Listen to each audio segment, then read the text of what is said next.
it blows my mind. Real talk. I get hooked on finding answers to things like nobody's business, and I go down the rabbit hole. And I'm going to give you a story. I think it's a pretty interesting story. This is a fun one, of a record that I found at a music store called Zia Records here in town.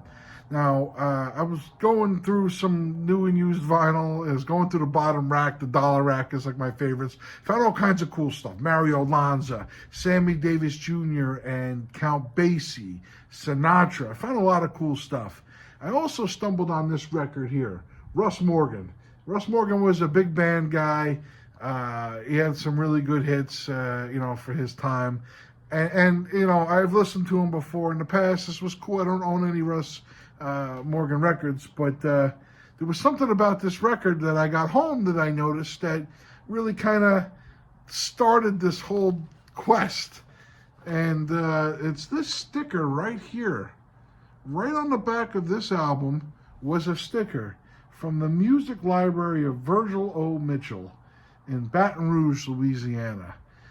So this was a guy who loved this record so much that he actually printed stickers and put the stickers on the record. Well, how did this record get from Baton Rouge to Tempe, Arizona? I mean, it's not that far-fetched for a record to be sold on eBay and somebody had it here and then somebody from there just sold it to a store, or this was gifted to somebody and they took it out here, or maybe Virgil O. Mitchell moved from Baton Rouge to Arizona and decided to part with the record. I find that hard to believe. So I had to do a little homework, and I did.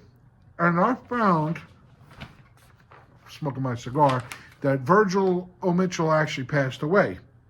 I found his obituary in online, and it was a really interesting obituary, which kind of like sucked me in even more. I want to read you some excerpts from this here.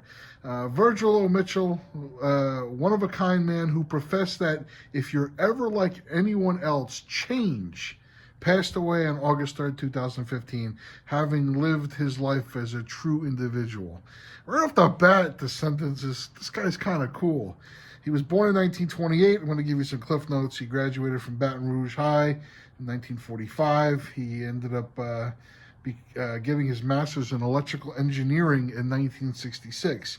He worked for General Electric and then for the Ethel Company, where he stayed there till his retirement. So the guy, he worked for like two places like forever. I mean, that's awesome. He yada yada yada. He traveled the world with his work, including his favorite place, Japan, and lived underground in the Amazon. Like, what? This guy's even more interesting. He spoke 5 different languages. All this from a record at a store.